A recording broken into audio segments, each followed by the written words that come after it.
Hello, everyone. It is Friday, the 13th, 2026. And I've just had a shocking 24 hours, I'll say.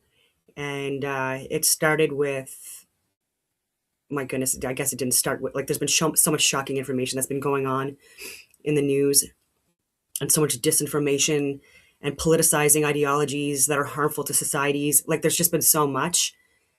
And, but Pat King, he shared a video last night, and I watched it, and it honestly, it takes a lot to shock me these days, and I was shocked, and I'm embarrassed to say that this is likely stuff that I should have known, and I will say that it is something that I have been talking about with different people regarding different people, but never really put in the work or the research into looking at certain people within certain movements and as to their real motives or involvement, etc.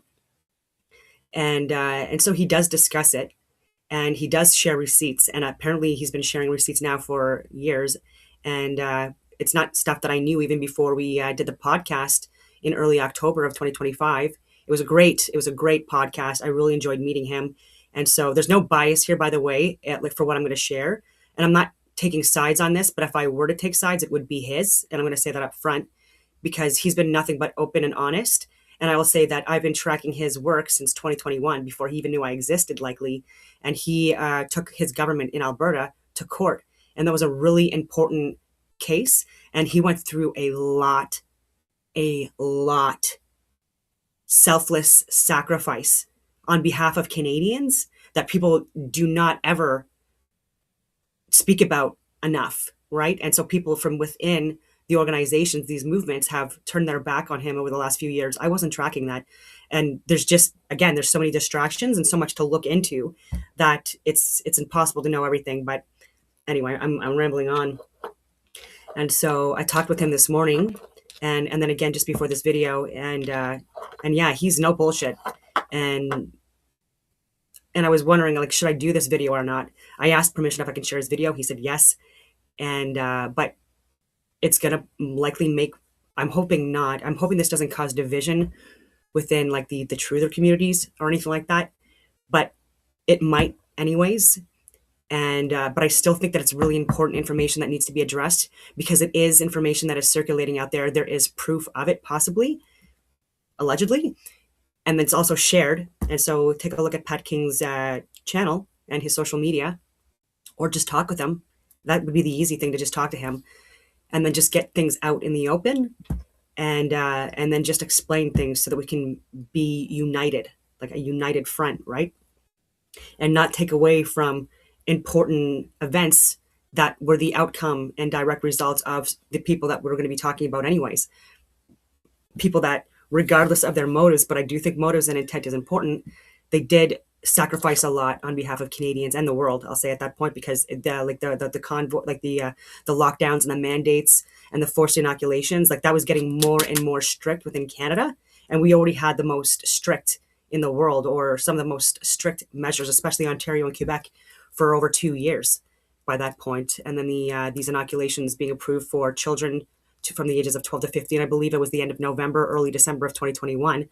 And this is what, okay, you know what? Like, come on, guys. Like, the Pfizer data, even from 2021, February of 2021, was already out, disseminated, and then March 2022 as well, and then it's still pushing even after March of 2022, and but then when more information got leaked out, or people got sued, companies got sued in order to release data. That's another reason that helped us get through this, and yeah, so I prayed on it. I took my dogs for a long hike, and I did again, before I get into that, I'm going to get into like a few other things, but yeah, again, it's just so much. And then I was just thinking about the court cases and everything that's come out, and then it just got me thinking about so many other, not so many other, but like events of significance, and situations that were exploited during COVID, during this time as well, because I was in it. I was getting targeted by everyone, hated me, and that was just, it was is what it was, and it's fine. But even during the the sex abuse scandals, and the people within the Canadian Armed Forces, um, and government employees working in the Department of National Defense, and veterans were part of a huge lawsuit to sue the government over crimes that were committed, like sexual assault, sexual harassment, rape, like sexual scandals or sexual crimes. And there absolutely people that were part of that of those court hearings, that mass tort, whatever it was, that genuinely suffered horrific, awful experiences that they should never have experienced. Yes, unfortunately, I would say that I know this for a fact, that there were people that were also part of that court case that were lying, embellishing the truth, and were not victims at all, but were actually causing victims, and lives were ruined.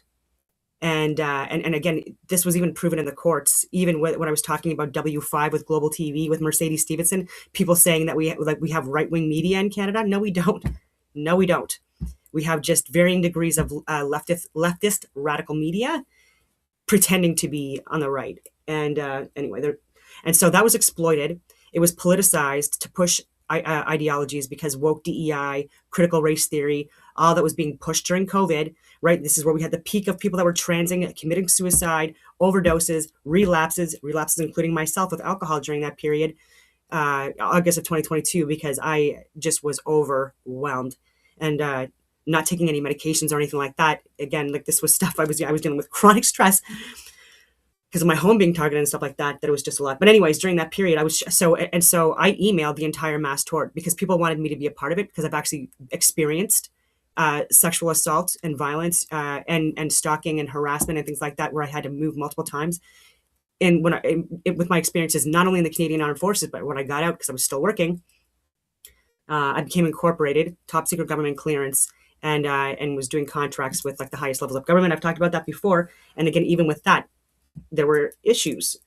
And it's also because of the environment that I was operating in as well. I'll just leave it at that. And so it was frustrating that they tried to like use people like me who have gone through a lot, and sue Canadian taxpayers because of it.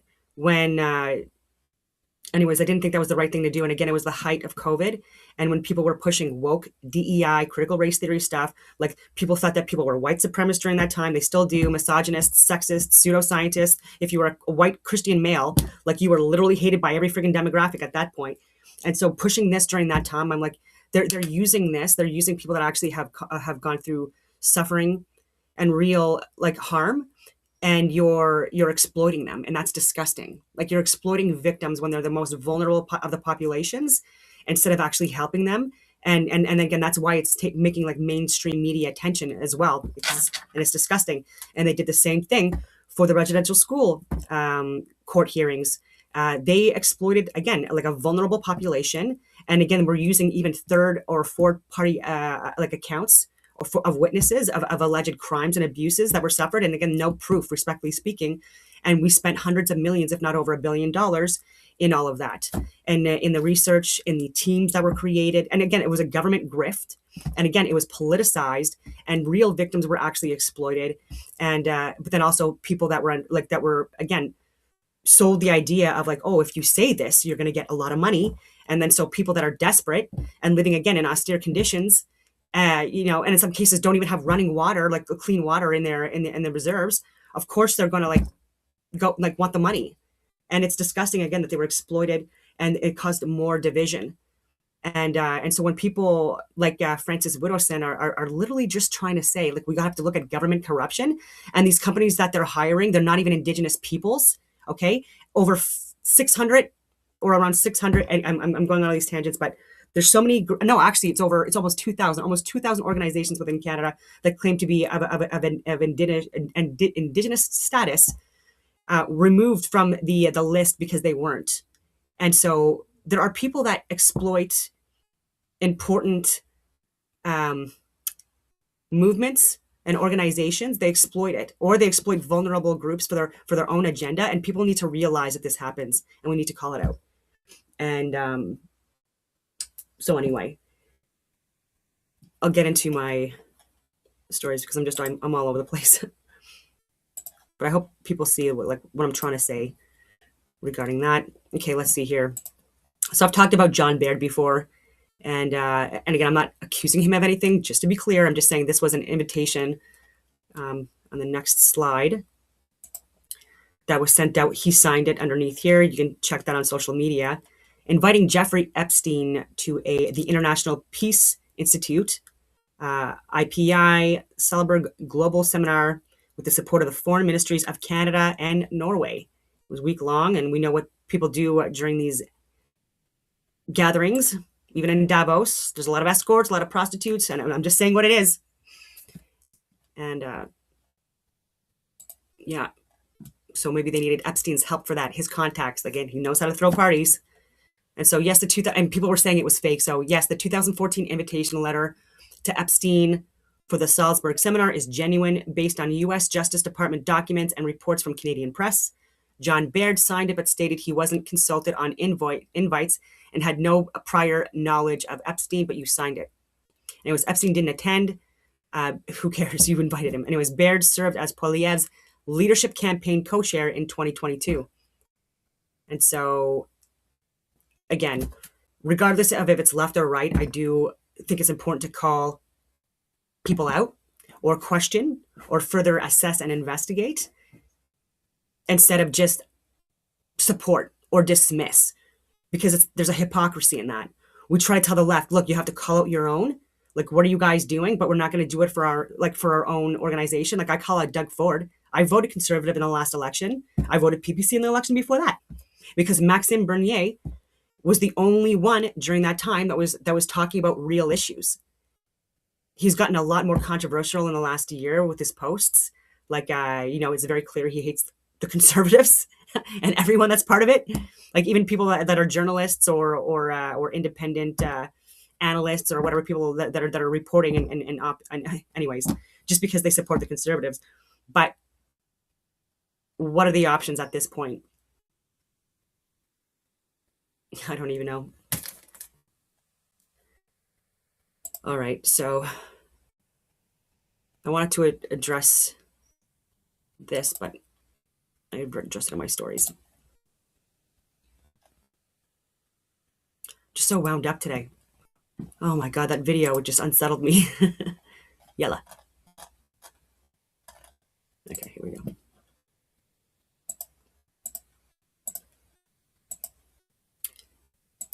Okay.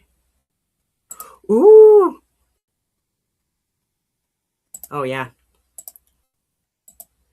Okay. I'm going to share all my posts and then I'll.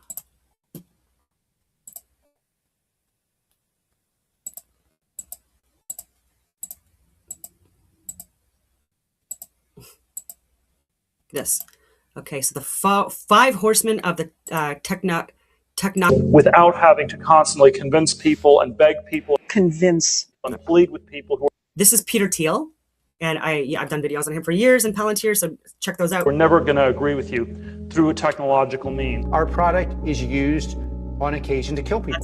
This is drone targeting, or what is this? Cross targeting of all kinds. What we do is we record it so no one can see it. Citizens will be on their best behavior because we're constantly recording and reporting everything that's going on. We're going to have like cameras on, all over the place, and it's going to make the cities way safer, and maybe it's worth it for society collectively. If somebody's committed crime, a more humane form of containment of future crime, which is if you now get a free Optimus, and it's just going to follow you around and stop you from doing crime.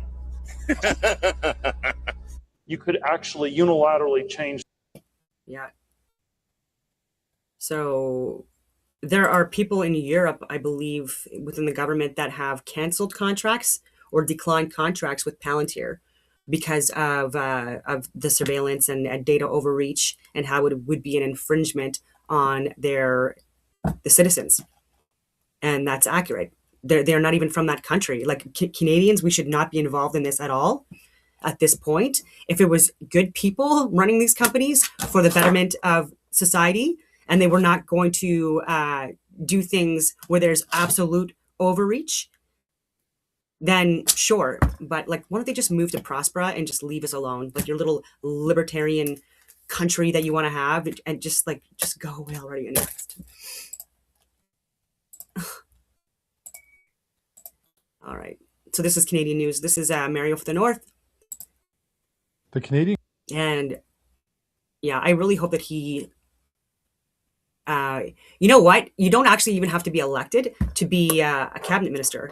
And so Pierre Poilievre won, and there were people that were elected that he didn't think would be the best to be like the heads of various cabinet positions, which should, it does happen.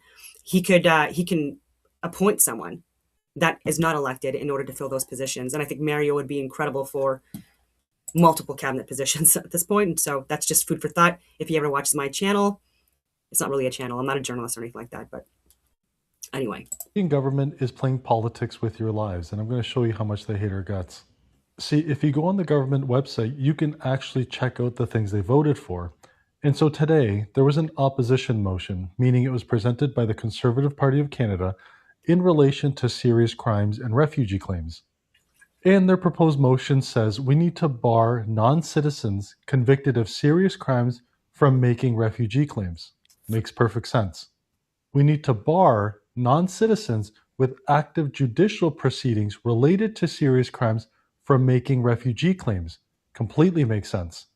Because I've covered this many times where this is what criminals are doing now. They found the loophole to the system. They want to end the practice of leniency to non-citizens convicted of serious crimes to avoid deportation. Again, something I've covered extensively. Finally, repeal Bills C5 and C75 to ensure repeat extortionists stay in jail. And the conservative sponsor of this motion was Michelle Rempel-Garner. The vote results, well, 191 voted against it. They said no to this. The 131 said, yes, we want this motion to pass. So this is what your government voted against. Again, they voted against like all these things which are reasonable, which we absolutely need in our country. Now, take a look at this. If you go down the list and see how everything's blue, every conservative voted in favor of this motion. They want it to pass because they want safer streets for Canadians. We want legitimate refugee claims in this country. It gets me so infuriated because the people that voted against this are grifters. And they know that they get the votes by the people that are exploiting taxpayers. They're exploiting Canadians. And it's causing us to have a hugely unsustainable quality of life. I'm talking about the actual Canadians that are funding this. I'm saying that people have came here knowingly exploiting the system, because who wouldn't really, like, oh yeah, I can make like possibly like $80,000 a year, or get a fake truck driver's license and and get a grift that way, even though I'm causing harm and death to Canadians when I do this, and increasing truckers' insurance sometimes by triple, quadruple, putting people out of business, actual Canadians. It's just like so frustrating. And people are coming here as part of the temporary foreign workers, student visas, and again, it's a grift. Or they come here and then they're supposed to go back and they don't want to go back because they're making a lot of money and they're making their friends and family a lot of money.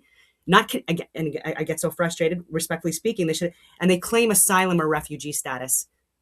And if you're not coming from a place where you're actually like in a war, like whether it be a civil war, like a war or anything like that, and you're not oppressed and you live in a democracy, it just disgusts me, because we are spending billions of dollars on this and we can't afford it. Why are we doing this? So the fact that they're allowing people to continue to do this, and by the way, people coming in and they don't even have to meet anyone to come in, and they fill something online and they can even lie about that. And again, they have fake IDs and stuff like that that are being made. I just can't believe how stupid these people are.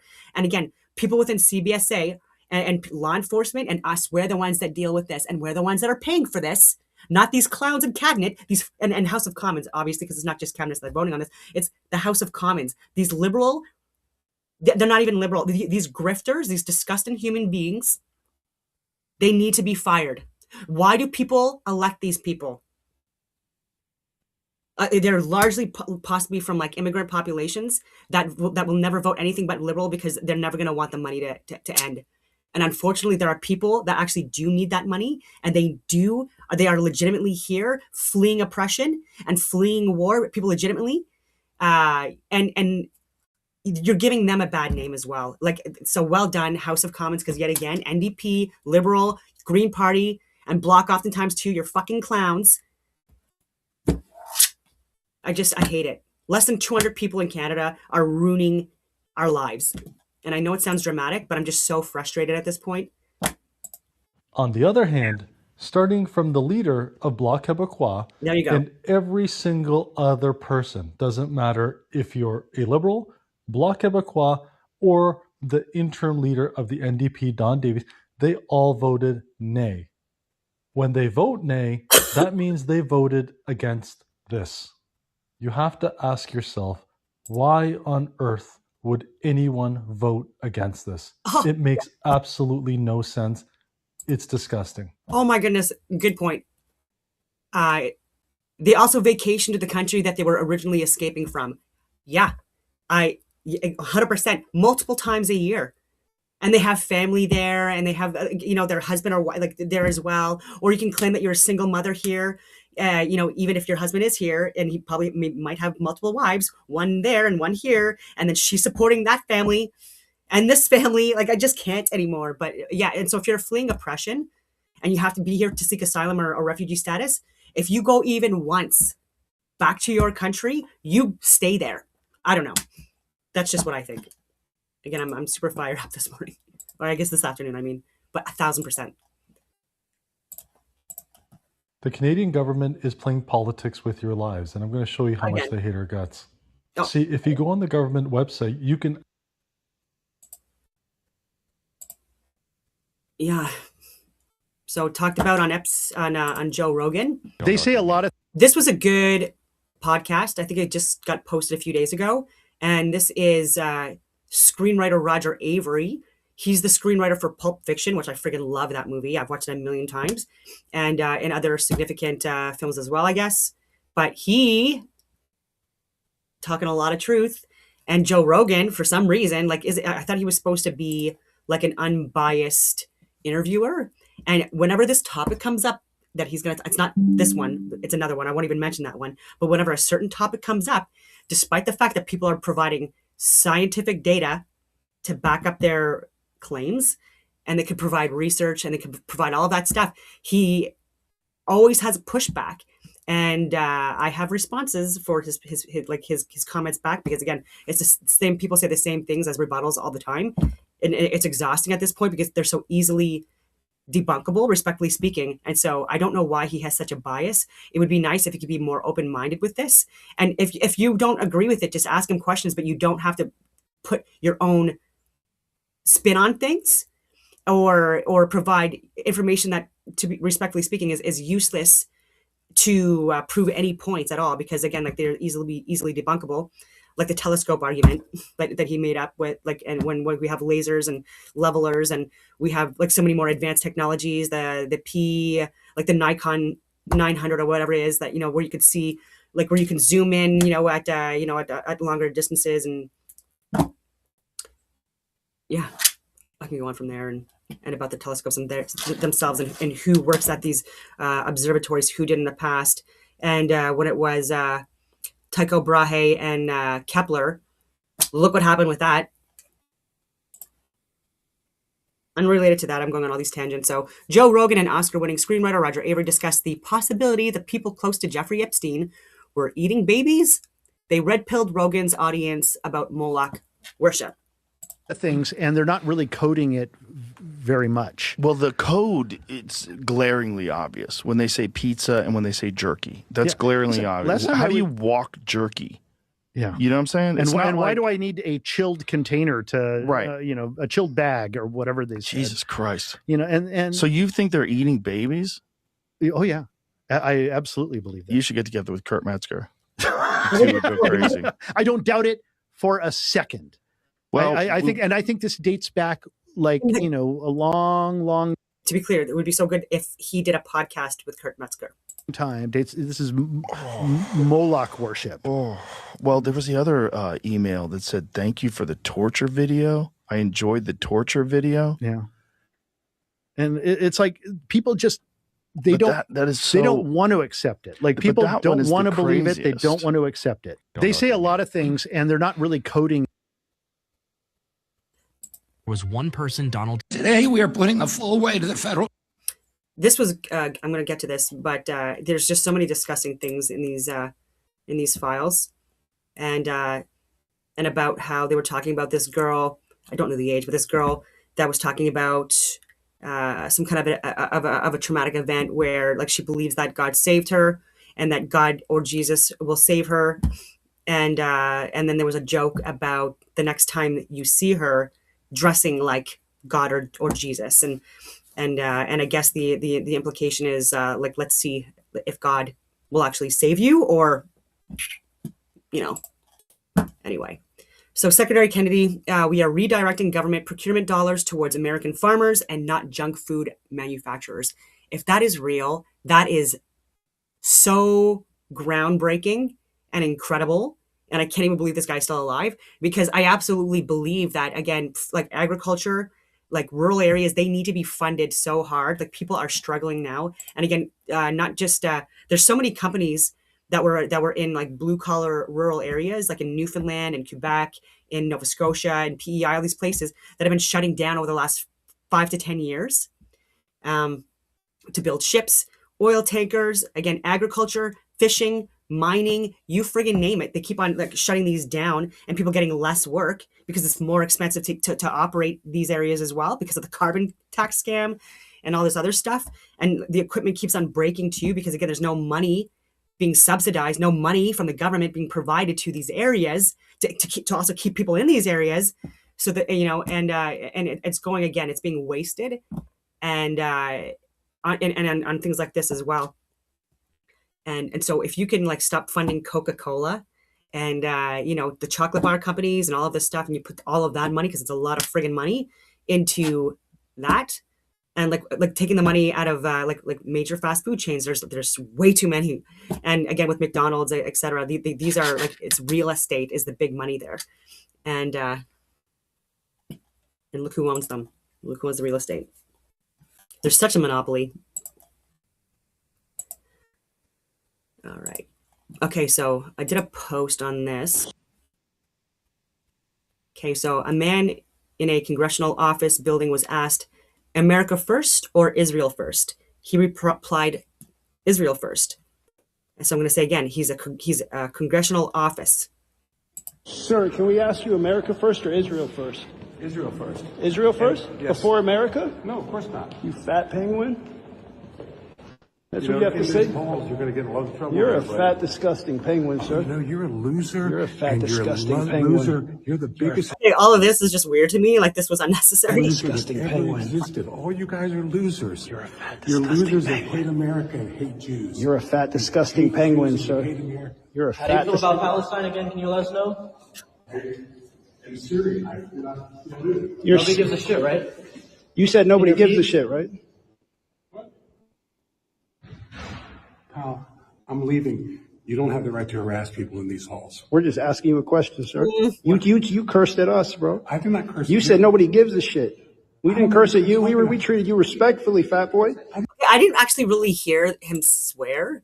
I will give him that. But like the concern here is that he's Israel first and he's a member of Congress or working in the building. And how is that America first? What he was saying, like, I definitely thought that was unnecessary. But again, I'm not these people, and they clearly know what they're doing because they get a lot of views with this, and it does get the point out there. And so this was my comment. I said, we talk about trans being in the DSM-5 as gender dysphoria, and it used to be other things as well. Yet we fail to address another significant mental health disorder. I said another, but there's multiple.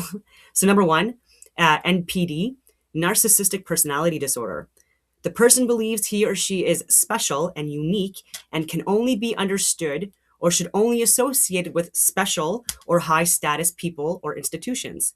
A classic example of that is Epstein. If you look at his emails back and forth, only hiring a certain demographic, and it's saying that, talking about Goyim a lot as well. So like we obviously know what he was, that he was narcissistic at the very least. Other things as well. Okay, there's okay, so 2, bipolar disorder, inflated self-esteem or grandiosity. 3, delusional disorder, defined as the grandiose type. The central theme of the delusion is the conviction of having done some great but unrecognized talent or insight, very often having no talent and no insight. Delusional disorder is what the majority of Zionists have, and people support them in their mental health disorders by affirming them. Just like the trans movement has issues, so do these people. And again, I'm not talking about Jewish people. I'm not talking about people in Israel. I'm talking about people that, they're called radical Zionists. They believe, people that believe, the radical ones I'm talking about, that believe that they are superior, that they are gods, and that they are here on earth for us to be their slaves. And again, this is not what people within the Judaic religion, the majority of them believe. Like, they're not subscribing to this. And I do have friends that are Jewish, and I do believe that the religion is compatible with Christianity. I do believe that there are incompatible parts that people need to like talk through and figure out. But there are people of significant influence now within certain organizations. I'm talking about radicals that are funding media, they're funding Hollywood, you name it, they're funding Congress, and it's very much propaganda that's being utilized on people. And de facto, what happens in the U.S. like largely impacts Canada as well, and the West, but more Canada than Europe, just because of our proximity. And so it impacts us too. And then we've got Ezra Levant with Rebel News doing the same thing. And so look at their donors, look at who sponsors them, all of that stuff, and see if they're Canada first and Canadians first, or if they're Israel first, in their words. And there are people in Israel that are protesting this as well. And they were even protesting before October of 2023 happened. And I've talked about this. There are people that believe that Netanyahu is a criminal, that he should be in jail. And it's a large percentage of the population in Israel, ladies and gentlemen, because again, he's not helping people there at all. And they don't support the genocide. And so it's not even, so again, there's a small group of people, even in Israel, that are causing so much chaos for their own people and for everyone else. And there's just so much money in it. And this is why, like the military industrial complex, the pharmaceutical complex, the techno complex, you name it. And it's getting more and more expensive for us. All right. So this guy in Ottawa reports Amir Adaron, a woke professor at the University of Ottawa, because again, most of the professors at Ottawa University and Carleton University, I know for a fact, are woke leftist radicals, pseudoscientists. And again, I mean that respectfully. It's just, we just have to address it. And not enough people are talking about it, especially in Ottawa. So he's threatening to sue the University of Alberta unless they abandon their plan to end all DEI programs at the institution. Failure to do so will lead in the university losing its federal funding. Like, who the fuck are you to sue? This is why Alberta wants to separate. It's literally Ottawa. And I hate it because I live around here.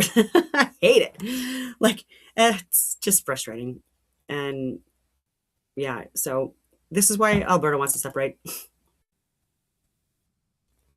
This, people probably are already tracking this stuff, but ICE Director Todd Lyons just exposed how unhinged this has gotten.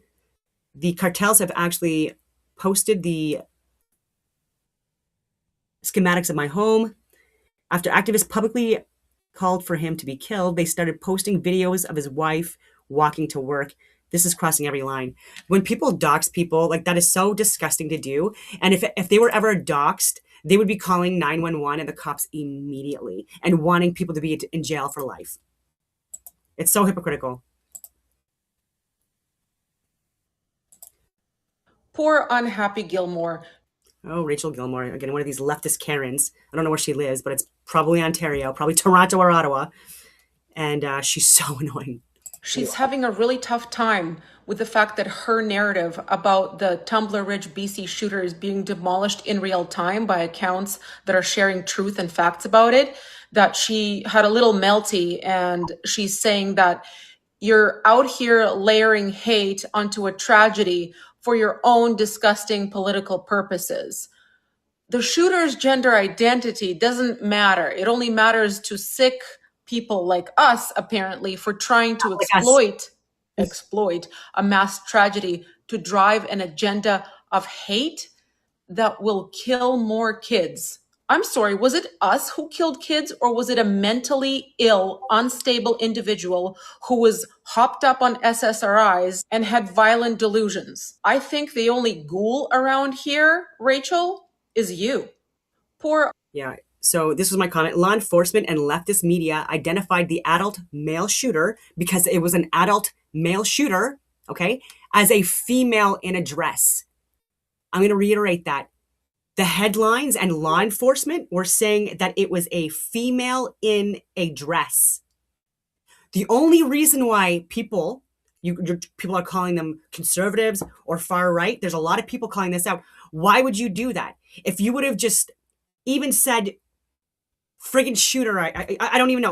Like you didn't have to do that. You said the complete opposite of reality, and that's why people were pushing back. Okay.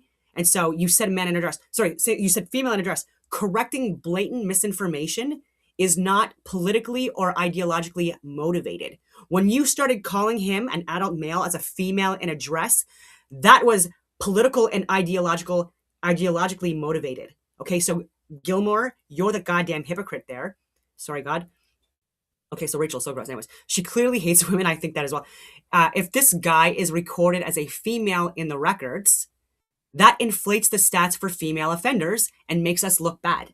So this is what I mean. If they're going to record him, and they're doing this in the US and they've done this in Canada, when men identify as women, when they go to jail and they don't want to go to the male prison, so they're like, oh, I'm a woman now, even though they've committed sexual offenses against women and children, they get to go to a female prison. And so it's on the records as a woman.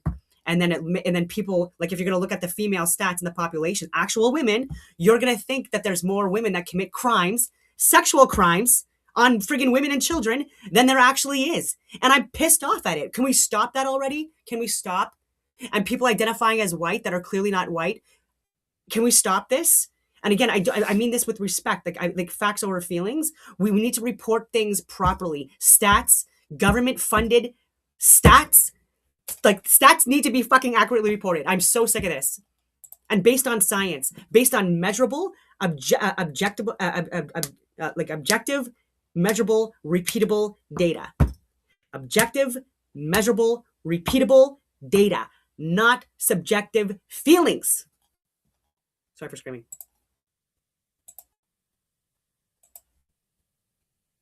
That was our dog walk. Anyway, so enough of this. I'm going to get into the video from Pat King. Took me a long time. I'm sorry.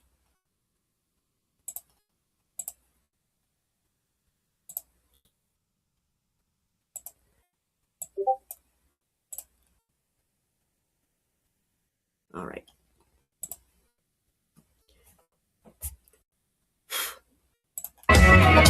We used to run wide open, living life without fear. Now we really don't know how we ever got here, We let the little things pile up, we fence ourselves in. Sometimes you gotta tear it all down, start over again. Put the key in and drive, send your mind on down the road. Pass everything you know, turn your wheels and go to. Actually, I love, before I get into this, I will say, calling it a male shooter would have just solved everything. But anyway, it is what it is. But some reports are coming out that law enforcement, when they got on the scene, apparently was within 2 minutes, which was incredible to hear. Like that's groundbreaking time, and they responded, and apparently apparently Jesse was still alive, and apparently there were shots fired at law enforcement when they were there, and it was still, again, everything. There's more information that needs to come out, but it was a self-inflicted gunshot wound. I'm being led to believe it was what caused him to succumb to his, like, to die. But and so I want to reiterate, like, I do know people in law enforcement. I'm not against law enforcement when I call certain people out within it, and I do think that because of all the investigations ongoing and me calling for 211 Hunt Mart to be investigated, because there's absolutely corruption and incompetence in that goddamn building that have ruined the lives of a lot of people, and good people, heroes like Helen Bruce. And so, like, I don't want people to think that I don't support law enforcement, because I absolutely do. But I will also say that I'm surprised with, I'm shocked. I am shocked with what he's going to share here, because I wasn't even really tracking it. But I will say with the Coots case, I have called out the honeypots, and I've warned people even before that there would be honeypots and plants that would be part of organizations and movements and groups in order to, again, push an agenda. If and when needed, and lie under oath, like Harry Dunn and David Lazarus, who I called out in the U.S. Capitol Police, lied under oath, provedly so. Showed the videos to literally prove it, and so these honeypots that were part of RCMP lied under oath and didn't have proof for what they were alleging, and again claimed that the Coots brothers and people involved were gonna, kill law enforcement officers, RCMP, and that was not true at all. And there's a lot of money. Even myself, I donated to the to that campaign as well, and I shared and exposed that there, people like Jeremy McKenzie were calling it out. Apparently, there was money that was stolen or redirected and not used to get the guys out, and so they were still in jail without bail for a long friggin' time. And again, they could have hired better lawyers. This could have been pushed better, and instead, people are being led to believe that money was taken, and it should not have been. And if you can justify it all you want, but I don't think that it's justifiable. And there's so much. And yeah. Anyway, I'll keep playing this.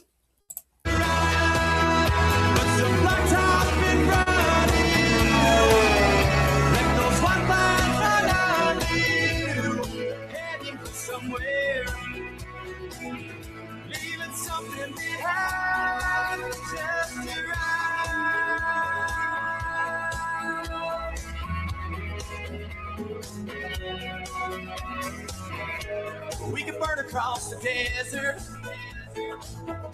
see those Vegas lights, take a drive down Main Street. People do it all the time. People do it all the time. Cruise up to the mountains, get close to the stars. If you find yourself unhappy where you are, just get in your car and drive. Send your mind on down the road. Pass everything you know. Turn your wheels and go. Just drive. Put some blacktop in front of you. Let those white clouds run under you. Heading for somewhere, leaving something behind. Just ride. It don't matter at all, just ride. It don't matter at all, just ride. It don't matter at all, just ride.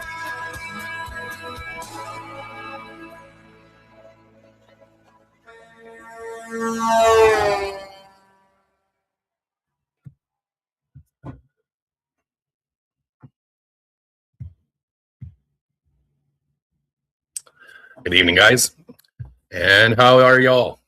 And I've seen a couple of your comments in here, and you can say what you want, but there's something that needs to be addressed, and it needs to be seriously addressed. And the one thing I want to bring up to people is this. I have asked for months and months and months to sit down with this guy. I've been sitting down, gathering a bunch of things that I have questions on, right? Serious questions, Chris. Serious questions of your motives, serious questions of why, what, who, and you know. But you see, something happened the other day. And for me, this has become an issue because you see, you don't want to address me, Chris. You don't want to address me. In fact, you're so scared of me, you won't even let my name come out of your mouth. And it's true.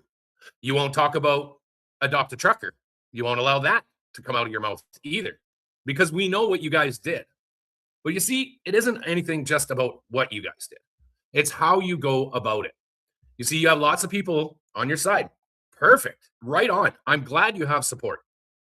You see, but there's questions that I have and that many, many, many others in the organization have for the two of you. And we want to air it. We want to get rid of it. We want to move forward. We want to move past it. But you refuse to because you're too scared to be shown in the light that you are. And that's fine. I get it. But you see, you stoop to a new low today. And the new low is this. And I'm going to show you everything of what happened. Now, first and foremost, I want to tell everybody in here, Bikers Church is an amazing place. The people there are awesome. The church does wonderful things for the community, and I have not one bad thing to say about the church. Never. And never will I ever say anything about it. Okay, and I'm glad he says that. And I honestly had never been to the Bikers Church before. And I did a recce. I was invited to go by Helen. And so I obviously wanted to go and support Hartman, Mr. Hartman, because he lost his son due to the vaccine. It's tragic. He only had one son. I've talked about this before, one kid. And so he's attempting to take Pfizer to the courts and like the Canadian Health Association to court as well. And I wanted to go there in support of that, see the documentary that's not been released yet. I highly recommend people watch it when it is released. It is gut-wrenching. It is. So there's that, but it's so informative. And and so I recommend that. There were some interesting things that I saw in the church that I don't even know if I want to bring up. So maybe I'll just leave it. But I will say that I did meet great people there, and they seemed very kind. And so I also don't have anything bad to say. And I absolutely went in support of that event. And again, everyone there was great. And I said that Maxim Bernier was there as well. I didn't talk with him because I felt that I wasn't ready because I was still just a little irritated over the comments or that post that he had posted. I don't know if it was him or his staff, but talking about like grooming kids, and he was like calling out like Mario and Jasmine Lane and stuff like that. And I'm like, come on, that, like, I didn't agree with that at all. And so, yeah, but again, respect for the platform in 2021 and what he was pushing, because that really also helped. And he did get a lot of support because of that. And he did get screwed over with the Conservatives. And so I understand why he's salty. And people like Andrew Scheer and Aaron the Tool were not it. Maxim would have been much better. And he got screwed over. And there was a possibility of election fraud or election tampering. And it was very close. And then they destroyed all the ballots before there could be a recount, which is weird. Again, it was very close. Anyway, so yeah, will I go again? Probably, especially if there's events. I'm not someone that goes to church regularly anyways. I go for charities. I go when I volunteer. It's been a couple of years, it's a lot further now. And I go to funerals and things like that, or weddings. But my relationship with God is personal. And I do pray daily, especially on my hikes, and I do deep breathing and stuff like that. And like, there are a lot of Christians that don't believe that is like a Christian thing to do. It absolutely is. And I don't care if it's in the Bible or not, doing things that help with trauma recovery and healing, especially things like deep breathing and things like that. Like or even stones, like there's precious stones and stuff like that in the Bible, like lapis lazuli and other precious metals and things like that. Tangent. Bad. But what I want to talk to you about tonight is a message that I was unwarranted, that was sent to me late at night one night when I was laying in bed, and I didn't appreciate the discussion that was being had. All right, so I'm not here to pick on anybody. I'm not here to go at anybody. I'm not here to point fingers at anybody, and I'm not in any ways coming down on anybody. What I'm coming down on is the demeanor that Chris Barber will reach to in order to tarnish or goat, I guess is the real term, to goat me into something. And you see, let me bring it up. There's something that was brought up. And we're going to go here, and I'm going to show you. In this post on Chris's page, he says, I have to agree on this. And Carolyn M. Peters says, so this I won't stay silent on. Yesterday, in my memories, the photo of my first time meeting Pat came up. During the convoy, I followed him and George every minute I could. I wanted nothing more than to meet them both, give a huge hug, and of course, grab a photo. On this day, Brian and I were walking, and I said to him, I don't think I'll get to meet my hero in person. Then around the corner, he came. I was so excited. But yesterday, when it came up, I couldn't share it and be excited because of the video in the post.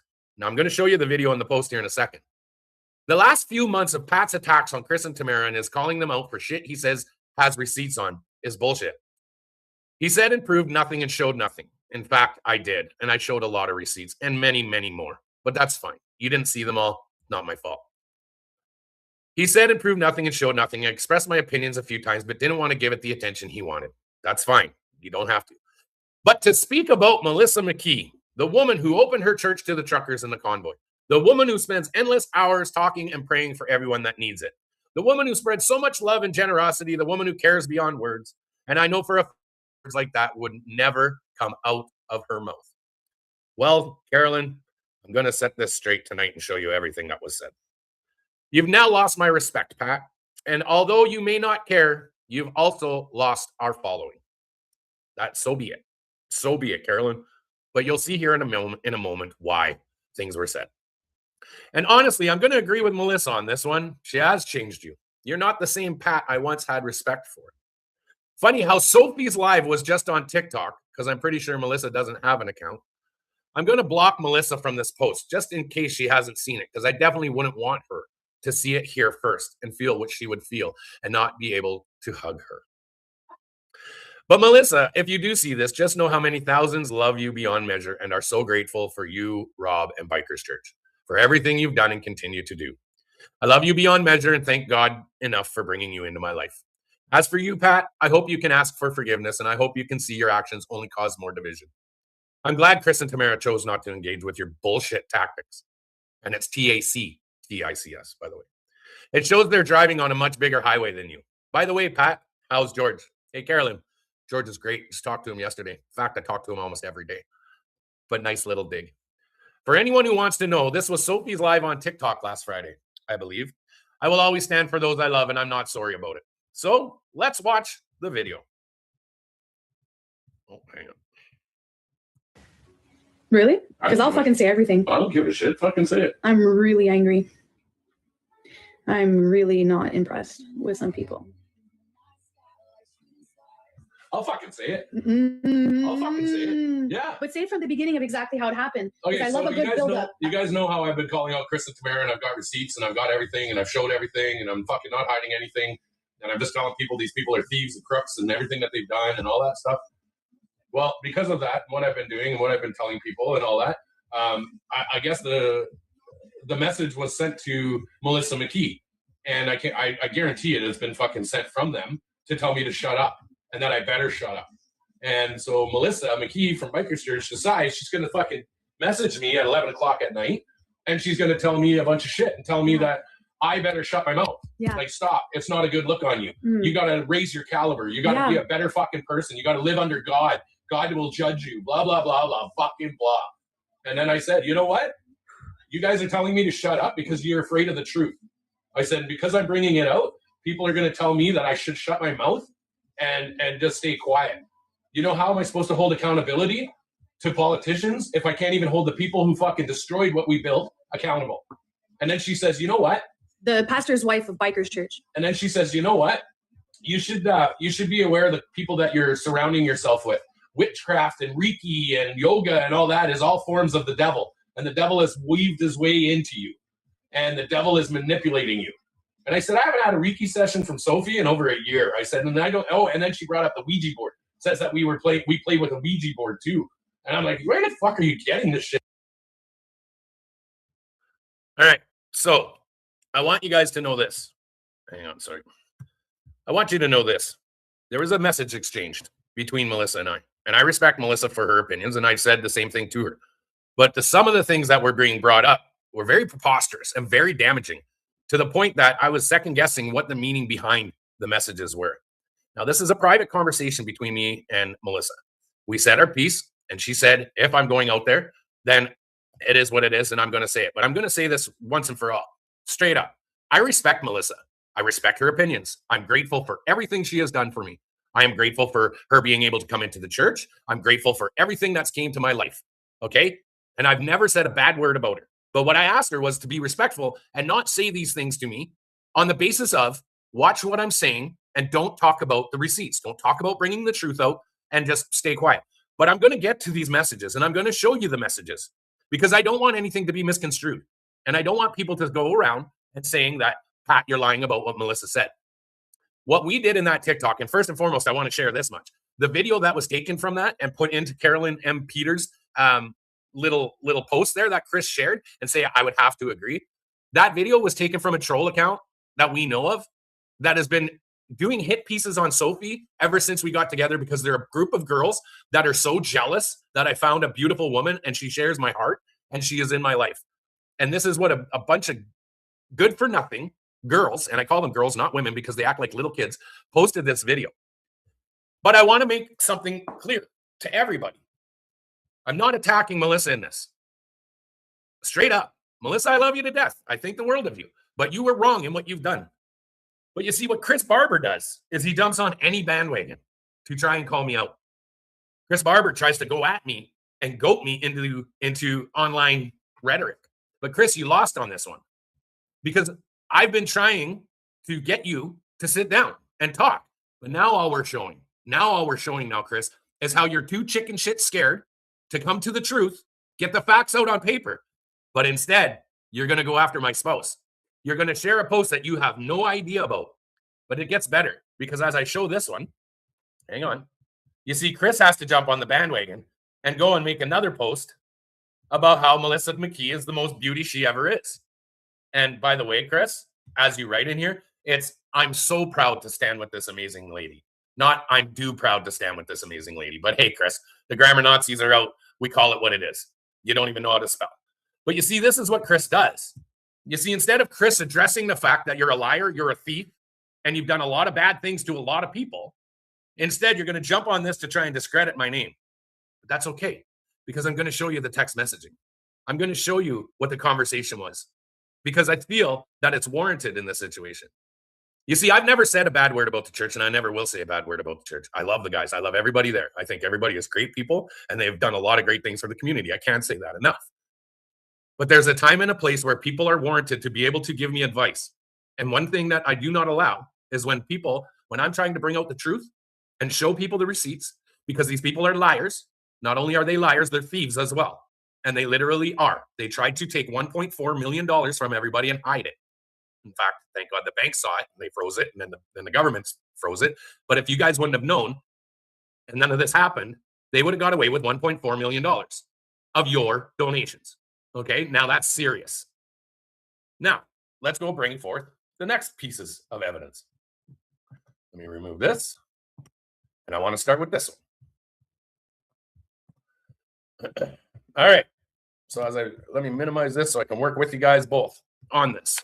All right. So, hang on. Let me get out of this. Sorry. Hang on. Go to number 1. I want to start it off at the right window. All right. Let me share the right one. All right. So it starts off right here. Okay. Let's make it big for you guys and I'll zoom in. Pat, you have not really taken much advice from me in all honesty, but please take this now. I love you fiercely. I have for a long time. Since the first day in the hallway when I asked you how your heart is doing. Every jail visit, every phone call, I've always wanted what is best for you. I've always guided you that way. This certainly isn't it. Please, please, please meditate on this. Blessed is the man who walks not in the counsel of the wicked, nor stands in the way of sinners, nor sits in the seat of scoffers, but his delight is in the law of the Lord, and it keeps going. Already calling me wicked. Responsibility for anything you have laid blame and pointed fingers. The expose isn't the main thing. It's how you're going about it. If you feel you've got something, there's a way you can do it that's not this. This is how you want to proceed. Be ready to live in the world you construct. I watched your world with Christy explode all over the internet. Then all of a sudden, you're in a new relationship and willing to leave Alberta. I just think you have a blind spot here, and you're not thinking with the right head all the time. I'll go back to these. You chose to continue on this path and go for it. I've said my piece and won't warp it anymore. Hang on. I don't have them. I don't use oh, geez, hang on. Let me just get to the right ones. And Christians worth their salt should be given. Okay, so I'll go back. Okay, so, and Christians worth their salt should be giving you the same advice, Pat. You have free will to choose. That's the beautiful thing about Jesus. You get to choose. If you really want Rob's advice, I'll give. It's all good, Melissa. I'm absolutely floored that you, of all people, are telling me not to expose the truth. It will all be done soon, and then we can get back to the true liars and thieves, these politicians. Your heroes are not who you think they are, and everyone is seeing it. No, keep it straight. It's all in here in writing. Stop trying to manipulate my words. Expose if you must. Consider how going about it. Just consider how you're going about it. This is one of so many, Melissa, I said here. Hi, Pat. Not sure if you remember me from out east, but glad to see you're doing well. Thank you for bringing factual information out, as it seems some other big creators are not. I know you are not talking bullshit because I was there and can confirm some of these facts. Other things that didn't make sense to me are starting to make sense now about the way things went down. Take care, man, and keep doing what you do. A lot of people have their lives upended, Melissa, and for what? So 2 people can make a couple million and rub elbows with politicians? And I'll completely honest, Sophie is extremely hurt by this. She respected you and has always shown you grace. She didn't deserve this. Now, Melissa's saying, nobody asked me that, Pat. I have done it long ago, if so. So in other words, as you read that, let me just come back up on the screen here, just so everybody knows. As you read that, okay, as we read that, so she would have done it 4 years ago. I couldn't talk 4 years ago. All I'm saying is I have evidence that Chris and Tamara need to be clear of, and you didn't bring that up. And that's the part I'm saying. You don't want to talk about that. You don't want me to bring these things up. That's fine. Now, let me keep going here. I'm going to keep going where, here's the thing. This is what's happening now. Everyone is doing what they feel is right. I don't think we stand a chance unless we have godly leaders running our country. The devil is the prince of this world, and he's having his way right now. We need revival to sweep through our nation, Pat. Conviction to fall, sin to be ruthlessly dealt with. There's no your truth or my truth, only the truth. Exactly. It has to be from the plumb line of the word of God. Otherwise, it's arbitrary. Let me keep going because there's parts here. Any Christian, no. Unwarranted accusations, no. Keep it straight. It's all in here, writing. Our war is not against the flesh, blood, Pat, but principalities and powers of darkness. You're fighting the wrong battle. You've got to admit you're not surprised, right? I've given you the same counsel since we met. Start with you. And when you expose me for being a fraud for when I swore that one time, make sure you tell them I was telling a story. I would never expose you for anything, Melissa. But let me just keep going back because I want to get to the right one here. So what the accusations are and what we're told. All right. So here she writes, and I went, and she writes in this, and I'll make it bigger for everybody out there.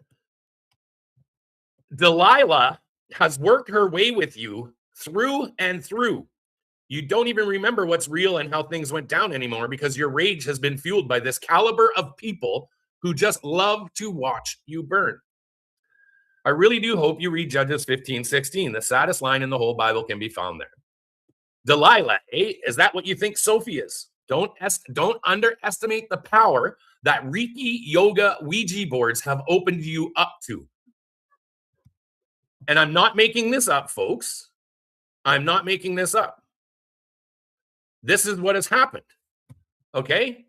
So when I start to bring this up and I start to say, you're telling me to be quiet, watch the caliber of people I'm talking to, and then referring to my fiance as Delilah. If you don't know the story from Samson and Delilah made Samson cut his hair and then handed him over to his enemies. And that is where I decided that I wasn't going to hear this anymore because you're calling me and you're calling my fiance Delilah. And his hair was the source of his power and strength. So to me, that created some animosity. And that is why I'm saying what I'm saying. So Chris, imagine that your wife was called Delilah. Imagine that you were brought up that Reiki is nothing about meditation, but everything about the devil. Well, I don't know about you guys, but Reiki has everything to do with calming your mind, meditating, finding your inner peace, and living a good life. Yoga is the same way. It's a form of exercise through meditation. I agree with that. So I'm trying to let you know why I got a little pissed off with all of this. Now, it has nothing to do with Melissa. It's how she feels, and that's fine. It has everything to do with the most judgmental verbiage in the world, which is the Bible, and how it judges, and how some of the most judgmental people I've ever met go to church every Sunday. Oh no. Did he remove it? Or was it reported? With Melissa, it's how she feels, and that's fine. It has. Let's bring this one up. It gets worse, yeah.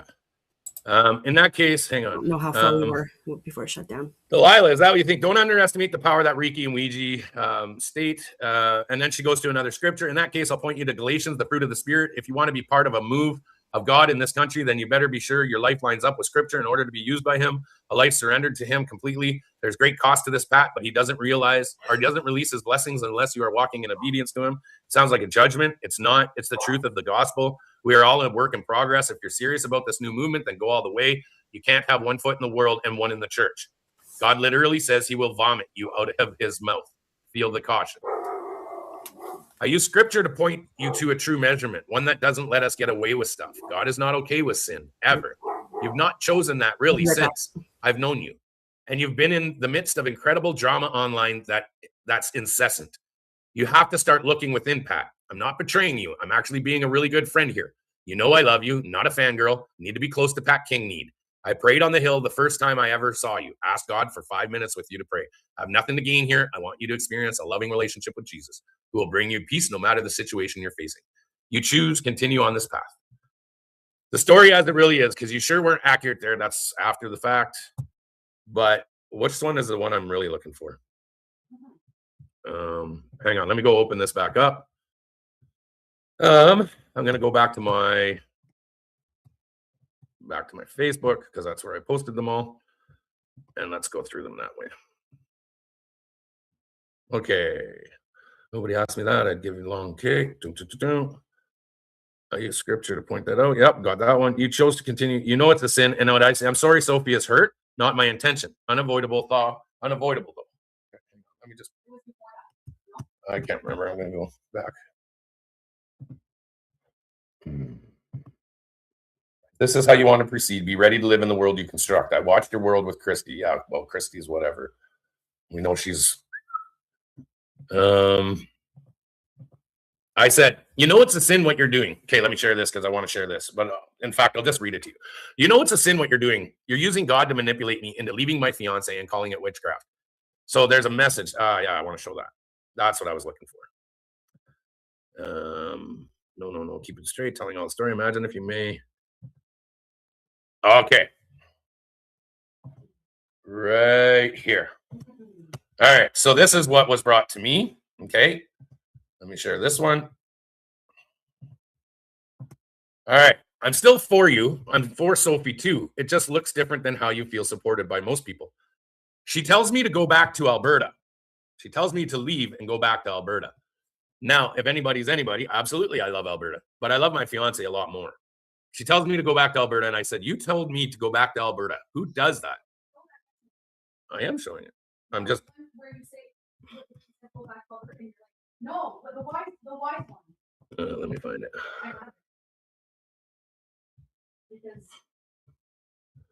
They didn't upload in exact sequence, so I'm having to go back and forth through these.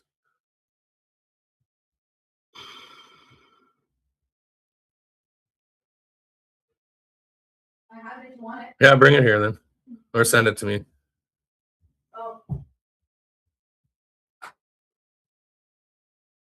Messenger? Yeah, send it to me, Messenger. Hey, hang on 1 second, guys. We'll get back to this. Of course it didn't come in. Did you send it? Yeah. Oh, yeah, there we go. All right. Let's share this.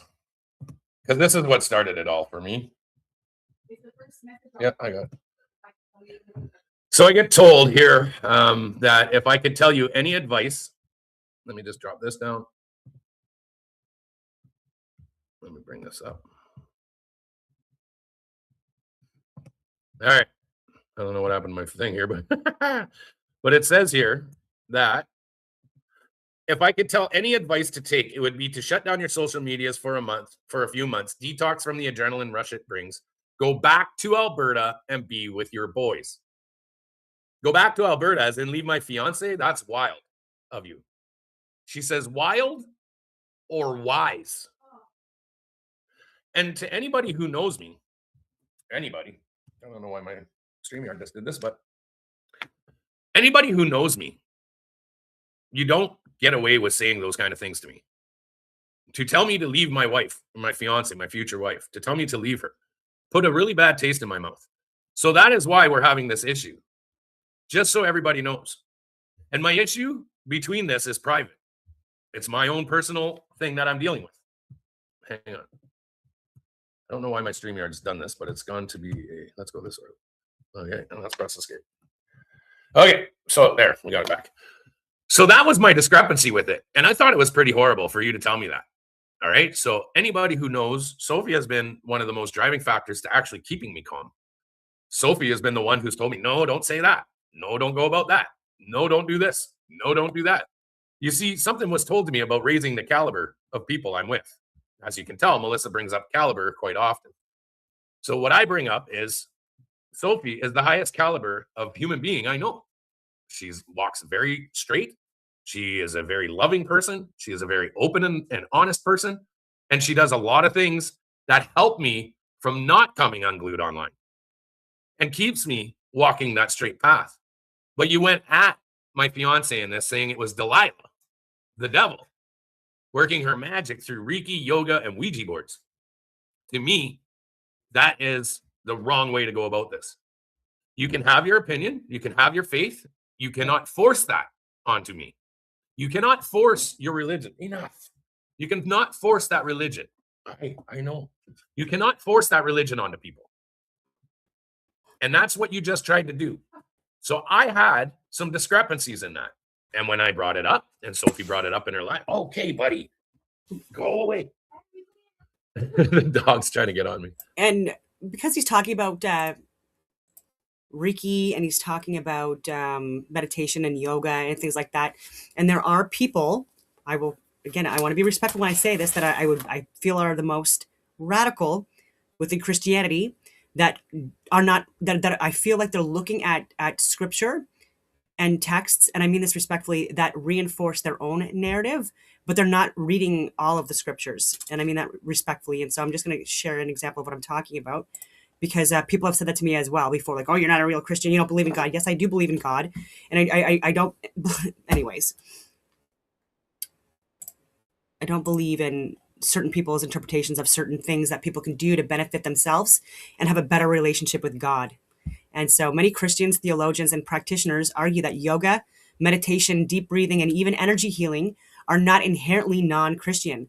They assert that these practices can be reclaimed, sanctified, and used to deepen one's relationship with Christ or with God. And even saying that, there people are saying like, oh, like that's like blasphemy. No, it's not. Like I am, I donate, I volunteer, I do things. Again, I try to follow the 10 Commandments. I am not a perfect human being, and I do look at the 7 deadly sins as things that we need to manage and balance within our lives, and neither extreme of any of those 7 deadly sins are good for us. Anyways, to refute the idea that these are strictly pagan, I get called pagan a lot, or anti-Christian, proponents point to the following biblical principles, historical traditions, and theological arguments. So refuting the rejection of meditation, the argument, meditation is not New Age. It is an ancient and commanded Christian discipline that was lost to the West and is now being recovered. Biblical mandate. The Bible explicitly commands believers to meditate. I'm going to say that again. It explicitly commands believers to meditate. Psalm 1:2 describes the righteous man as one who meditates on his law day and night. I say I pray and I meditate daily. I try to. Joshua 1:8 commands meditation on the word. Historical tradition. Long before Eastern meditation became popular in the West, Christians practiced contemplative prayer. The Desert Fathers, 3rd, 4th century, so long ago, and the Hesychast tradition, Eastern Orthodox, practice silent, repetitive prayer to still the mind and rest in God's presence. Centering prayer, modern Christian leaders like Father Thomas Keating argue that empty the mind is not about achieving nothingness, but about creating space for the Holy Spirit. They view this as resting in God. Psalm 46:10, be still and know that I am God. Be still and know that I am God. Refuting the rejection of yoga. The argument, physical postures are neutral tools. Intent defines the worship, not the stretch. God created the body. Proponents argue that God created the human body and all its movements. Therefore, a physical posture, stretching, balancing, cannot inherently belong to Hinduism. If a Christian performs a stretch while focusing their heart on Jesus, they are worshiping Jesus, not a Hindu deity. Yoga means yoke. While the word implies yoking with the divine in Hinduism, Christian practitioners interpret this as taking Christ's yoke upon you. Matthew 11:12. Matthew 11:29. Holy yoga. Many Christians practice what is often called holy yoga, where Sanskrit chants are replaced with scripture, and the focus is entirely on stewardship of the body. 1 Corinthians 6:19 and prayer. And it's good exercise. Refuting the rejection of deep breathing. The argument, breath is the very essence of God's life in man, not a mystical energy. Oh my God. Rauch, pneuma. The Hebrew word for spirit, I don't know how to pronounce that, and the Greek word pneuma also translate to breath. Genesis 2:7 states that God breathed into his nostrils the breath of life. When I do meditate and do deep breathing and stuff like that, I'm breathing through like one nostril and then the other, so in and out, and then I switch it up, deep breaths, and it helps clear the mind. Breath prayers. There's a long Christian tradition of breath prayers. Example, the Jesus prayer. Lord Jesus Christ, Son of God, have mercy on me. Proponents argue that regulating one's breath is a way to calm the temple of the Holy Spirit and align one's physical rhythms with prayer rather than a pagan ritual.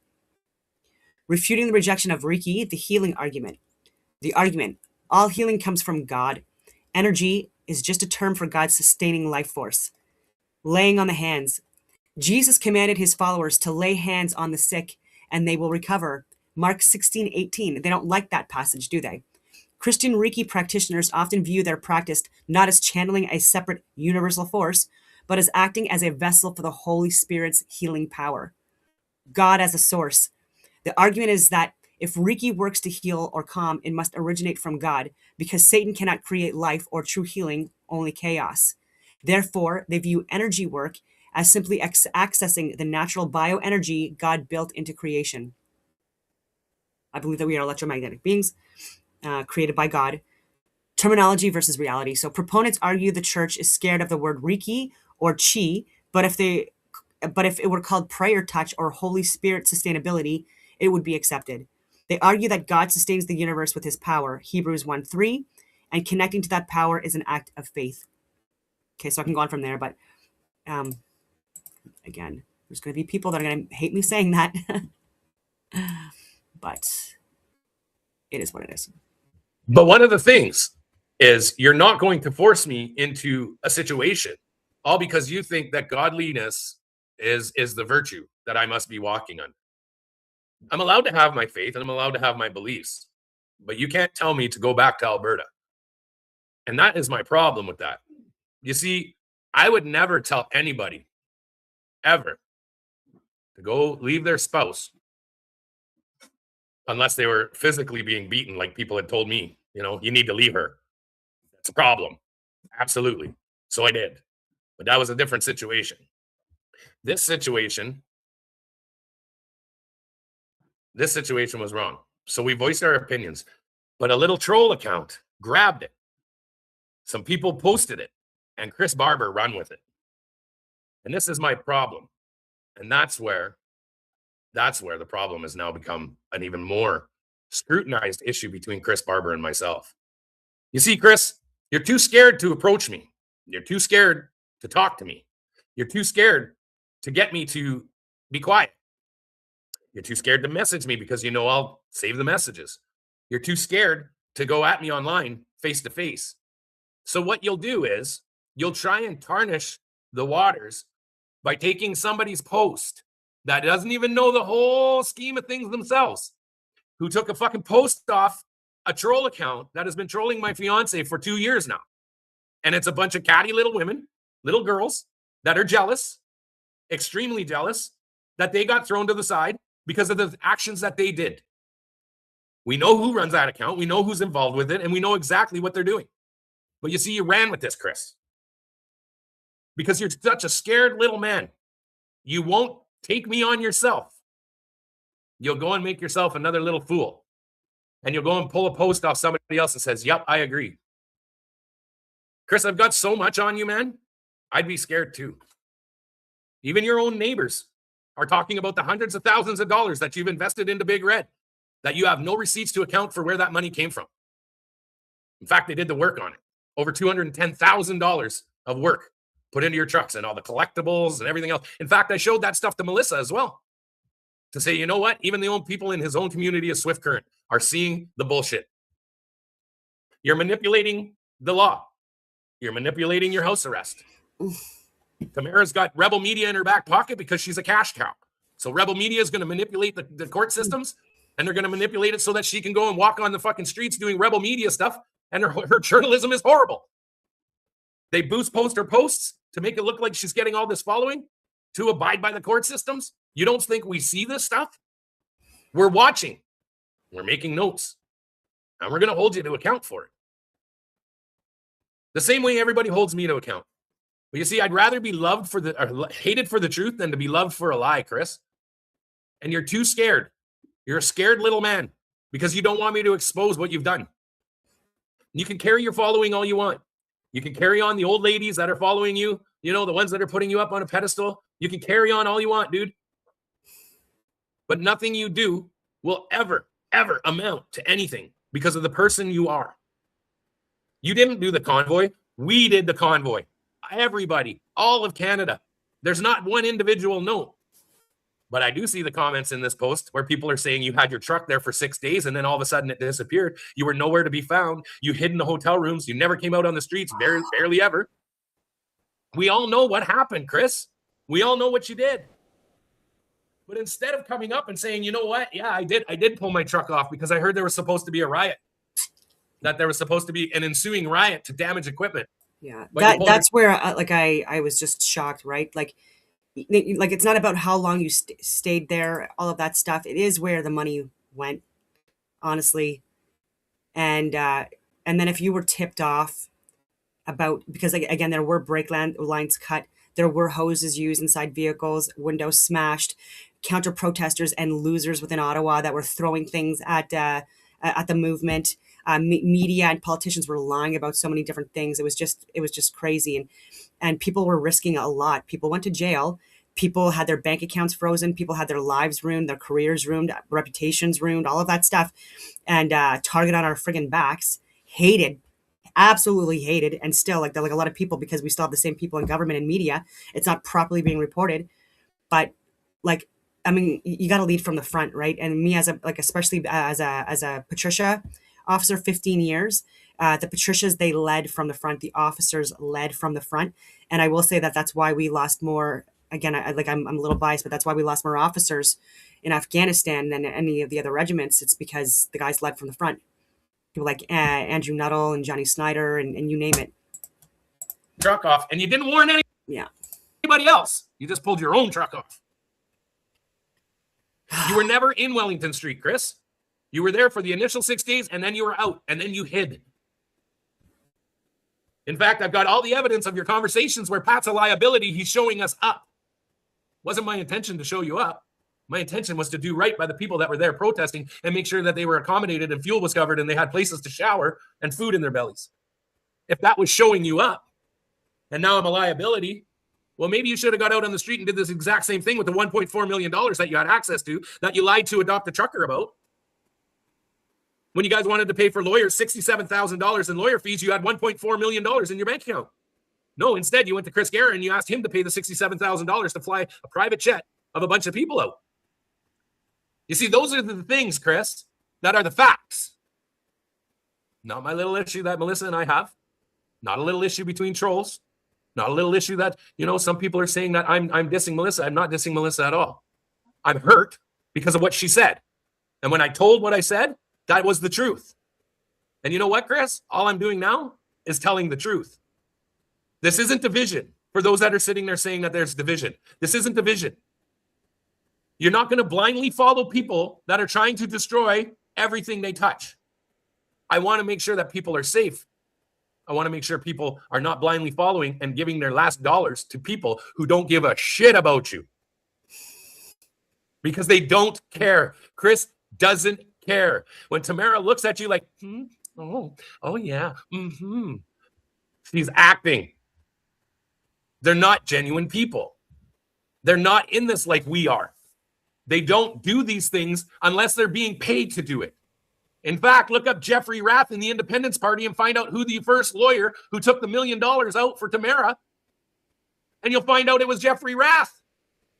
So you want to find some ties to the Alberta independence movement? You want to find the ties with Jeffrey Rath and Keith Wilson and all these people? Look right at Chris and look right at Tamara. Alberta will never get independence. They will never walk away from the flag. They will never walk away from the crown. But these people are deeply embedded and causing a lot of problems. Getting a lot of money. And Keith Wilson is one of them. The APP, or Alberta Prosperity Project, originally was Alberta Pension Plan. It should have always been about the Alberta Pension Plan. You take the pension plan away, gives you $3 trillion in your pockets in Alberta. Alberta delegates its own pension money to its citizens, and then the government comes at them begging them for money. That's how it was supposed to originally work. But you see Jeffrey Rath, Keith Wilson, Brett Wilson, a few other people that got a lot of money in there. You see they're manipulating the people. And that's a problem. And that's the biggest problem. Sounding a little unhinged, Beverly. Well, guess what, Beverly? That comment is a little unhinged because I'm not unhinged at all. I see everything with clear eyes. Don't have rose-colored glasses on. I see it. I've been involved. I've had my feet on the ground, my hands in all of it. I've watched it. I've watched it be infiltrated, and I've watched the people that are involved with it. You can call it unhinged, or you can call it straight up facts. Facts over feelings any day. And that's my problem with all of this, you guys. My problem is you're following fake people. Instead of just standing up on your own and standing up and doing what's right on your own, you think these people give a shit about you? They don't. They don't care. Chris doesn't care. Chris is vaccinated while you were in your house. I will say, I like you that. Couldn't go to work. This is not pushback or anything like that. Because again, I'm just here for the truth too. But I will say, I know people that are vaccinated that are some of the biggest fighters for getting accountability for what happened during the lockdowns and the mandates and the forced inoculations. And, people that oh my God, Dr. John Campbell, to name Jimmy Dore. There's so many people that speak out on it now and are vaccinated. So it's not a fair assessment in my opinion, but I understand where he's coming from. This man went and got himself jabbed so he could still work. That's fair. He doesn't care about you. He never cared. Not only did he not care, but Tamara, in her own words, wanted stricter lockdowns under the Matrix, under the Maverick Party. Tamara wanted more lockdowns. But none of you want to see that. None of you want to respond to that. We didn't find this out until after the convoy. We didn't find out after we started digging into who these people really were and why they destroyed such a beautiful thing. You see, the Emergencies Act would have never been invoked had negotiations never been had. We weren't there to negotiate with the city of Ottawa. And in fact, 90% of everybody that was there said no. But they didn't believe it. They didn't listen to the people. They acted on their own. And they got a lot of people in trouble, myself included. Not only that, I find out that they used in their case, and I'm still waiting on the transcripts, but they used in their case that I was the problem, when in fact the judge deemed me the only one, if not the only one with significant respects that there was no violence and no damage to property, and that Mr. King can be accredited for that. But you see, you tried to make me look like I'm the bad guy. You tried to make it look like online. You were told not to put Pat's name on the GoFundMe. Pat King said he had nothing to do with the GoFundMe. But then you went and put down on the GoFundMe, we have no affiliation with Pat King. Yeah. See, that's where you started and where things went sideways for you guys. That's when people were like, you didn't even need to do that. You didn't even need to put that on there. But you see, you were painting your picture. You were already starting to paint with the brush. We all saw it. And you painted a picture that got a lot of people in trouble. You got people beaten with rifles. You got people shot with pepper spray. You got people who were shot with rubber bullets. You see, that's the problem I have. Okay, well, the only thing I see on Jeffrey Roth so far for the separatist movement of Alberta is he's been in the courts because of emails that he's sent to various people, including Public Health Alberta, and it was during COVID, and talking about them committing war crimes, crimes against humanity, murder in regards to these. And again, I don't think he's wrong in saying that. Especially again, if he's being respectful. Anyways, even that, like, you don't have to be respectful. It's still not a crime.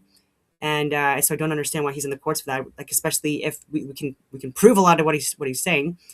And yeah, so like I just see a lot of him pushing back and trying to reach out to multiple different organizations, just like I was doing as well, to share medical, scientific, and government data. Though I was providing data, he probably was as well. I'm not sure. I haven't got that far into it, but I will say that I'm not seeing anything other than that right now coming up on social media. Is that he's been someone that has been helping. Maybe like getting overly emotional because of the toll it took on him, getting more possibly, maybe he was trying to reach out to government like I was doing for a long time, and after like a couple of years he just got fed up and like he wanted to be just a little bit more dramatic just for so people can finally pay attention. And yeah, anyway. My problem isn't with Melissa and Bikers Church and what she said, albeit I didn't like what she said, and we did air out what she said, and I've showed you what she said. Those are the facts. Of course. But you see, these people, they were vaccinated. They didn't care about you. Chris wanted the spotlight. You're giving it to him. Tamara wanted nothing to do with anybody. In fact, she called everybody vultures when they came to look for their money to be covered and compensated for participating in the protest. She called them vultures at the Public Order Emergencies Commission. She said they were like vultures. Tamara, all they wanted was money to be paid so that they could put fuel in their trucks and keep a roof over their head. Mike got $5,000 from me so that he could pay his mortgage, he could pay his vehicle, his truck payments. The for me, because I donated as well, like, and my stepfather, he's been a trucker, long haul and short haul for over 40 years. And he was also, anyway, I won't say his involvement in this, it wasn't a big part at all. And it was brief, but he's older and he has health conditions. See, I go on all these freaking tangents and then I forget my train of thought. Oh, God damn it. No, I lost it. I was a little distracted, that's why.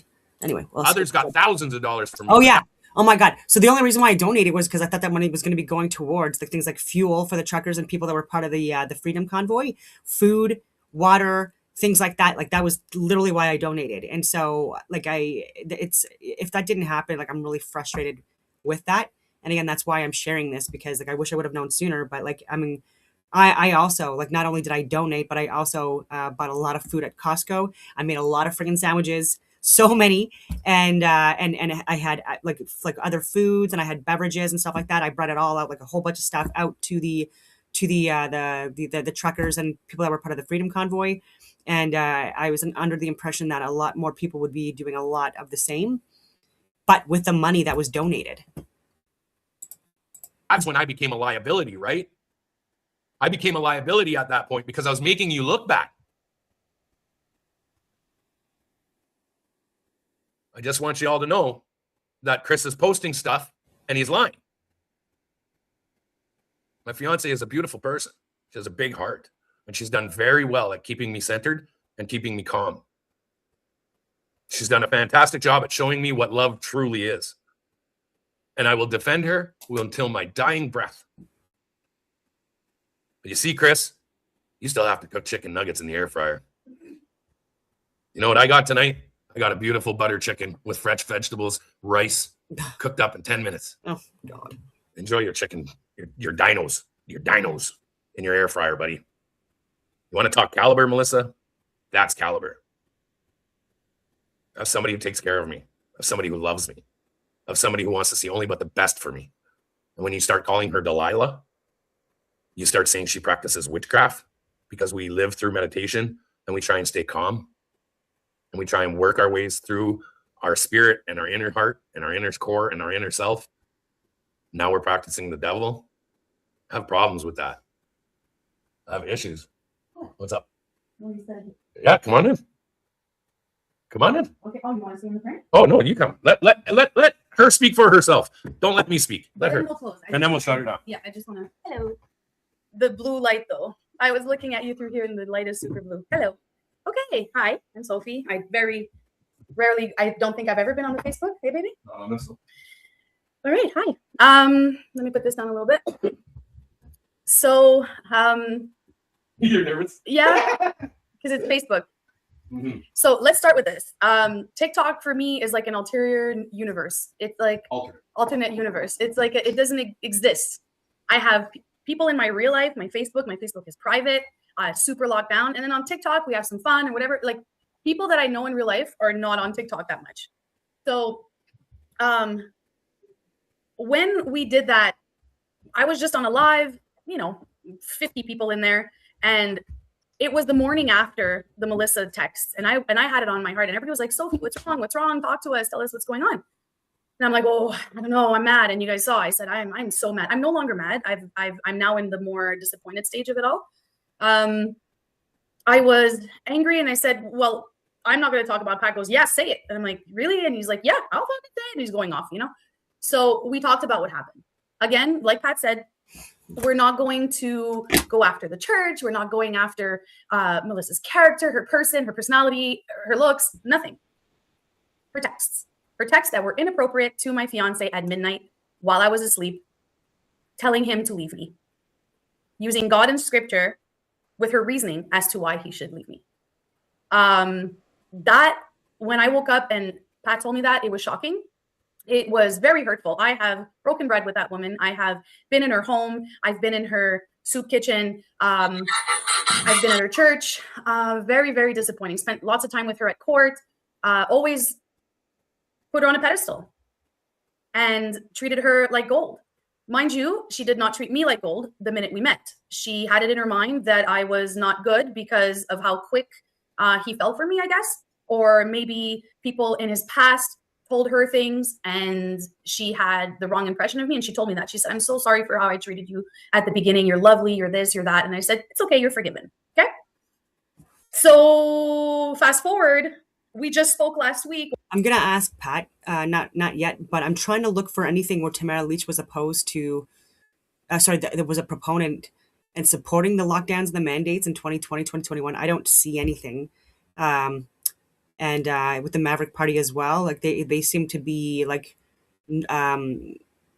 more in support of like voluntarily having vaccines, like not forced inoculations, and possibly opposed to the lockdowns and mandates as well. I got to look more into it, and so he probably has this information and this proof. It might be something that was like via like social media correspondence, but like DMs or text message conversation that it's not being pulled up.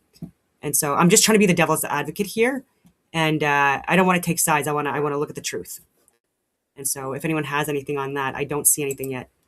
Or the week before this text where she was like, yeah, come to the church and come get some supplies for Cuba. That would be such a pleasure for me to help. And I was like, fantastic. And then boom, this out of the blue. I was like, what did I do? And let me tell you about who I am. And I'm not ashamed about who I am. I worked for Bell Canada for 20 plus years. And I was a little bit mistreated in the office and I was unhappy and I left my pension, I left my insurance, I left everything to find happiness. And how did I find happiness? COVID hit. And then I said, you know what? I'm going to start going after what I've been doing for exercise for the last 20 years. Why don't I get my yoga certification? So I got my yoga certification and then I discovered Reiki. And Reiki is a beautiful energy practice that I do on customers and it has brought me so much pride because people have felt better, have changed their lives, I have returning customers that come and see me because of how they feel after being in my presence and being in the presence of Reiki. Now, if that offends anybody that is religious, I deeply apologize for your disdain of me, but I will not change who I am and what I'm proud to do for a living now today by helping people daily. Melissa has said, and she posted this knowing that I can see it. She went into an esoteric boutique and said, look at this and look at these tarot cards. That's the devil. And this is horrendous. I can't believe this is happening. And she knows that I am also clairvoyant and I feel things deeply and I could sense things. And that is a gift. And that, guess what? That's a gift from God. And guess what? We all have it. We all have a third eye. We all have intuition. It just depends who can develop it. And that's just who I am, guys. And people that do things, I mean, you can't reach God without meditation, without accessing your higher levels of consciousness. And I don't want to sound, again, pagan or anti-Christian, because I'm not. Jesus Christ is the perfect example of an enlightened being on earth. He is someone who accessed his Christ oil, okay, within our head. And I've talked about this in previous videos. I don't want this to be rambling on, but you need to do that through prayers and meditation and deep breathing and again, like managing the chaos, living by the things like the 10 Commandments, and then looking at the 7 deadly sins as a warning of what, like, not to indulge in. And it's hard to resist. Again, that's why the example is of Jesus Christ. And you even see with like the halos in the back, and again, he's the anointed one. And they talk about like the oil on the forehead. These are all symbolic representations of how everyone as individuals can access our higher levels of consciousness. And with that, you are more aware of what's going on around you within the world. God blesses those who bless themselves, and this is part of it. I've been attacked for it. And that's it. And it hurts. I'm no longer angry. I'm just disappointed now. And it really hurts. And to have a woman that does not know me at all post on Facebook, where I have now Chris Barber sharing it. And, Chris Barber doesn't have that many followers in the grand scheme of things, but I have people in my real life that I speak of that have seen the post and that have written to me, why is Chris Barber posting about you, girl? Is everything okay? And I'm like so embarrassed. It's like, yeah, it's silly drama. And when I shared it on my little cocoon that I call TikTok, it was to share my disappointment, my anger, my hurt. It wasn't meant to be shared on a platform as big as Facebook. TikTok, I had 50 people watching. You know what I mean? Now we're talking Pat's 333,000 followers and Chris Barber has what, 60 or what? I don't know. But it's not meant for that. Like, why are you getting involved in this stuff, Chris? Like, and this girl Caroline or whatever her name is, you don't know me. So that's it. I don't know how to close this, but I'm done. I just wanted to share. Okay, thanks, Dave. I just wanted to share who I was with you guys. And if you don't like it, talk about it to your friends. Like, just don't like publicly shame me for doing yoga and having an energy practice. Thank you very much for listening. Thank you. Now, also, I want to end this off in a proper way, and I wanted to let you guys know, I don't need you guys to go at Bikers Church. They do amazing things for the community. Please don't. They're good people. Yes. I think what happened is there's a message that got lost in all of this, and I feel sorry for the fact that somebody has felt it upon themselves to tell me to move back to Alberta and leave my fiance. That's where I feel sorry about it. Now, for people out there, I will always speak the truth, and I will always bring the truth forward. But one thing I don't want to see is, I don't want to see, as Chris goes about his daily trolling and his goading, is I don't want Chris to see that you can get away with this shit. Chris, you do this to everybody. You go at them. You attack them. You act like you're so high and mighty. But Chris, the skeletons that are in your closet have come out, and I have them. Every single one of them. And in March, when somebody is ready, they are about to come forward. We're just letting them gather everything, gather their thoughts, and they are about to come forward. And they're going to tell the world exactly what you guys did. And I'm letting them have the floor to say it, because I don't want people to say it, heard it from my mouth. I want them to hear it from the person that has been by your side the whole time. Because people don't believe me. And it's funny how a lie can be spread and people take it for word. But when the truth gets shown, I have to come with facts and receipts. It's a pretty messed up world that we live in where I have to do that. You see, Chris, your lies have caught up with you. Tamara, your lies have caught up with you. I ask you this right now as my last and final thought. Come clean. Give the opportunity right now to come clean. Have me on your show or come on mine. Air it out publicly to the world. Or in person. You guys made some serious mistakes that people across Canada are paying for.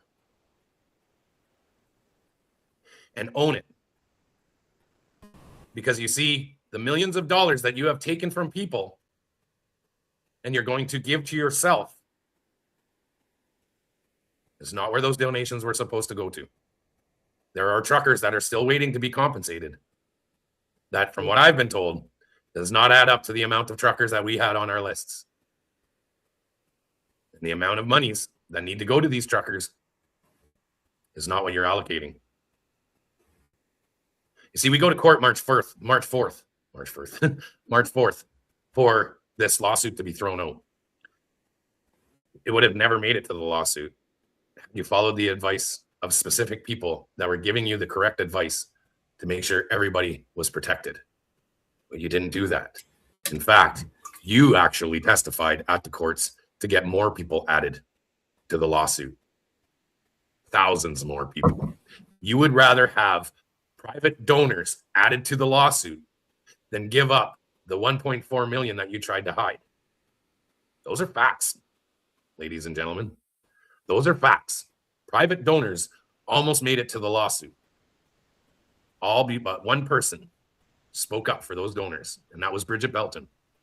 And Bridget stood up to the lawyers in the courtroom and said, no, you're not putting private donors on the lawsuit. But you see, the lawyers for Chris and Tamara wanted those people added to the lawsuit. Food for thought, ladies and gentlemen. There's a lot people don't know, and I'm just waiting. But you know what? The truth is the truth. You want answers? Like that's the part too that just really like shocked me last night. I'm just. I'm entitled. You want answers? I want the truth. You can't handle the truth. Oh my! So, I was talking to him just before the video as well, and he's even willing to have a conversation in private with either of them as well to talk things over, so that it doesn't have to get as big as it might get, which is I think honorable, commendable. If he's willing, again, not to share this on a live or interview or whatever, then he's literally told me that he's willing to do that, and so that's just food for thought. And it was a long video, but on that note, I am leaving tomorrow for the conference, so I will likely be posting live content from the conference and throughout. But will I be doing any videos? No, I will do those when I get back. So likely a week off. I'll be working. So on that note, I will leave it at that. And I hope that everyone has a wonderful rest of your day. And if I don't do a video tomorrow before I leave, then I hope you have a wonderful rest of your week. Or just start following me on Instagram, DUSSAULT. And you have to type it all out before you can see my account. Still, I'm shadow banned, and you get a warning before accepting again to follow my account. So anyways, take care.